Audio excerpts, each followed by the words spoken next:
I love visiting Zion National Park. The canyons there are beyond beautiful. I don't go as often now, but about 20 years ago I was still going there every summer and doing some camping and hiking. Sometimes I would bring friends. A couple of times I brought my siblings when we could all take a break from our busy lives. But one trip in the summer of 2002 is when I decided to go at it alone. I wanted to make my own rules about how long I hiked and where I went. I also was very considerate of other people, especially out in the elements. But I like to push myself, so solo trips were my favorite. This time I didn't even take my dog, so I wasn't limited to just one trail. It was just me in the outdoors and maybe some other hikers doing their own thing. There was an area of the canyons where an old cabin stood for years and years, as long as I'd been going to the park. I was so used to going by this cabin that I never really thought twice about anyone living there. It was so dilapidated, and the musty smell of the wood was so hard to miss just passing through. There was no way anyone would survive in there, or so I thought. On this trip, as I passed the cabin, I was overcome with dread. Something was terribly off. At first, I didn't even think of the cabin because it was just such a part of the landscape. But as I turned to it and looked at it, I noticed that for the first time ever, the door was cracked open. This was very odd because I had never seen the cabin open before. I looked around, but I didn't see anybody. Not one other hiker or tourist was coming out this way. Something bad was in there, and I couldn't put my finger on it. I started towards the cabin slowly, but then turned around to leave when I got cold feet. That's when I heard a horrifying sound come from inside. I turned back around, and my heart stopped completely now. I couldn't move. I tried to rationalize the sound I heard, but nothing made sense.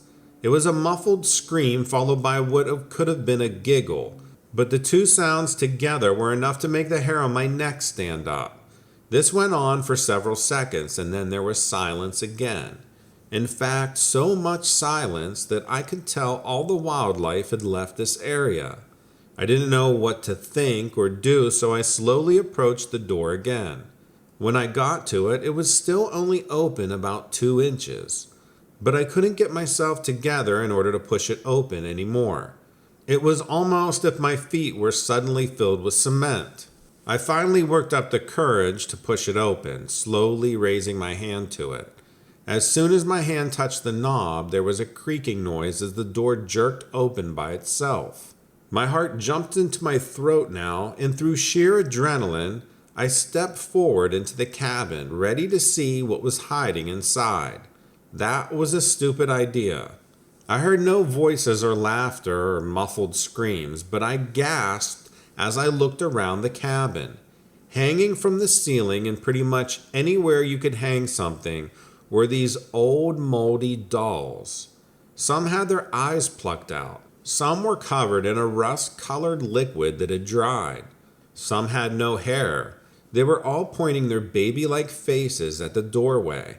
I couldn't breathe as I took in the sight. There had to be hundreds of them, all different sizes.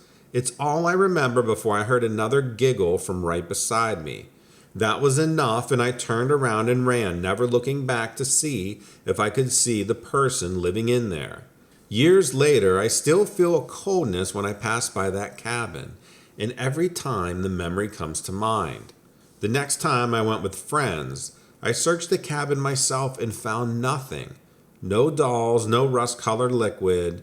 It was like it never happened. I don't know who was hiding in the shadows when I saw those dolls, but I'm so grateful I got out of there with my life. It was truly a terrifying experience. Weird things happen in this world, and it's not always easily explained. In order to get into Zion National Park without long lines and tons of cars, they began a daily shuttle service last year. It finally gave me a reason to go, as I was always concerned about how crowded it would be. The shuttles were crowded too, but at least I could stay all day and avoid the families going home earlier in the evening. I planned to take the last shuttle back to the parking lot in the town of Springdale. It would be about 9 p.m. when I got back. I was on the shuttle, back with only 2 other people who were a pair. It had rained a little, so a lot of the people had gone home a bit early. It was late summer, and because of the heat, I dried off and kept hiking instead, braving some slippery conditions along the way. A little rain never hurt anyone though, and I wanted to see everything. This was the park on my hiking bucket list. When the shuttle dropped us off, the 2 other travelers went together and disappeared into the town. I figured they were locals when I saw where they went, and then saw that my car was the only one left in the lot. I, on the other hand, had to get into my car and still drive 30 minutes to the lodge I was staying at. I pulled out my keys and walked over to my small car, sitting alone in the middle of everything. There was one street lamp over this parking area that illuminated this area that was just paved. The brush around the lot was black. I pressed the button on my key fob to unlock my car, and then suddenly something in the bushes was startled by the noise. I heard some cries that sounded like an elk, but it was like 3 or 4 of them overlapping. It actually sounded terrifying. I crouched behind the driver's side of my car when I figured out which way it was coming from. I was hoping I could get my door open and make a quick getaway, but I became frozen when the thing making the noise stepped out into the light. It looked like this tall, ghostly man, bulky on top, with these skinny legs. It moved like it was struggling to escape from a straitjacket. Its feet were planted to the pavement, but its upper half was like wrestling with itself. It started walking towards me, still moving that way. I could see while peeking through my car window that its face was blank. There was nothing on it, no features. But the screams came right from it, even with no mouth. It kept coming towards the car, but at the same pace as it began with. I thought I was going to die. If not from the thing itself, then from a heart attack. My car started beeping, and then the light on my key fob was blinking red. My battery light started blinking too. I couldn't look anymore, so I sat with my back against the car and my eyes closed, praying it would go away. After a minute, all the sounds, the screaming, and the car noises stopped. I didn't feel like anyone was there anymore. It just grew quiet. Then the quiet was interrupted with this simple hooting of an owl. I almost jumped out of my skin. Then the crickets began. It was like everything was returning to normal. I slowly peeked through the car window again, and nothing was there. Not even the brush beyond the light was moving. I didn't want to stick around to find out where it went or what it was, so I jumped in my car and took off. I've never in my life seen anything like that outside of some horror movie, and it was so weird that it was in a parking lot. In the fall of 2014, I got myself a permit to camp in the more primitive areas of the Grand Canyon National Park. I wanted to see more of the wild and less of the tourists. All year round, the dry park is pretty busy, but if you know where to pitch a tent and hide yourself, you can make the park your own. Of course, I get the rundown from the rangers about the dry weather conditions and making sure I know where my car is. I knew that I would be miles from the more convenient areas of the park. I understood that, and I hiked my way into the park, avoiding people every chance I got. I came upon an area way in from the trail that had a tiny clearing surrounded by trees, a rarity in the park that was mostly desert. I felt so relieved for the tree cover and that no one had found it first. I set up my tent, made a small charcoal fire on my portable grill, and enjoyed my little corner of the park. Luckily, the fire restrictions were lifted a bit as the nights got colder. I just had to be careful. The first night was spent with a few beers and a guitar. I was happy.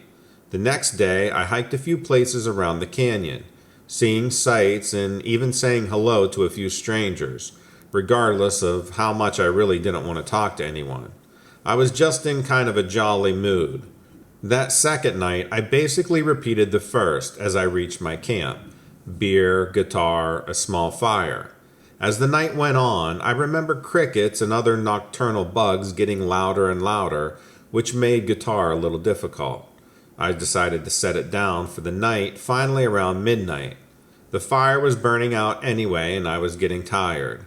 I put out the rest of the embers, making sure that the coals were nice and cold before I went to bed. I didn't want any accidents. I laid down in my tent to sleep. The flaps in the entryway to the tent were more see-through, but there was nothing but darkness now over the whole area. I was looking forward to the sleep after a day of hiking when suddenly a light appeared through the fabric in the tent. I thought maybe I left an ember burning. I rolled out of bed and unzipped the tent to find nothing but darkness. The coals were cold to the touch now, so the light must have been from someone else. I took out my flashlight and looked around. There was no one camping anywhere near me. I turned off my flashlight, chalking it up to just seeing things, when suddenly I look up and I see this bright light in the branches of the trees above me. It looked like a bright star, and I thought that's what I was seeing in between the branches, but then it moved. It had no edges and would wax and wane as it floated there, which was an odd behavior for a star. Then it moved. It moved fast. It moved all around the camp with me watching. The light was white and circular, still wobbling from big to small, with edges never clear. I had no idea what to make of it. It reminded me of something out of Close Encounters. But nothing like this has ever happened to me before. I was fascinated, but also a little concerned that something was out there watching me. I braved the rest of the night and returned to the inside of my tent, zipping it back up. Whatever it was remained out there, but it felt more curious than angry. Another few minutes of seeing the light continue to float around over me, almost observing me. It shot off into the night sky, leaving a glowing circular trail behind it. It was so bright that it could be seen right through the tent fabric. I laid back in my tent wide-eyed. It was gone. That calmed me down, and eventually I drifted off to sleep. I woke up early the next morning, packed up, and kept hiking. I remember feeling a little more on edge after that light show, but since I woke up in one piece, I didn't feel threatened. I just felt weird after that, like there were eyes in those lights, and they were always watching me. It made me think a lot about the people who go missing in parks. I wonder if they see the light and don't go back in their own tents. I was camping with my wife in the Grand Canyon National Park. We stayed at an established campground, but we were booked there for a week, so we thought one night we would sneak off and camp away from everyone else. I figured as someone who was used to camping and hiking, it would be easy to find a spot just for one night that would be safe. The park gets cold at night, so we started our search for the perfect little private spot at dusk. With the summer sun still in the sky and tourists still sparsely exploring around us on their way back to camp, we found a place on the open ground with views of rock formations all around us.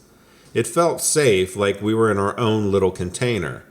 That was until I heard something echoing off the rocks that I was not expecting. At first, I assumed it was an animal of some kind.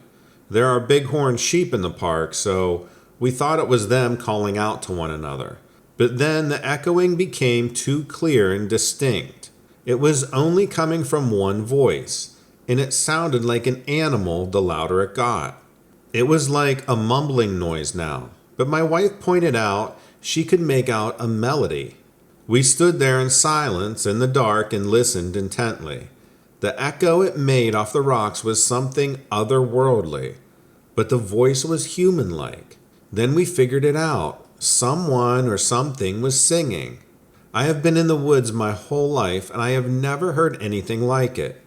As quickly as we figured out what the noise was, it stopped. We didn't make out the song or anything the first time, and we figured it was just some kids camping somewhere around us or goofing off. That was until it started again, this time sounding closer. This time we could make out that it was definitely words, not humming. It was a man for sure, but his voice sounded high. He seemed to be singing in some ancient language. I've heard some pretty old songs in my life, but this wasn't one of them. I can't recall how the song went to this day, but I remember whatever was singing it was doing so in one breath, almost professionally.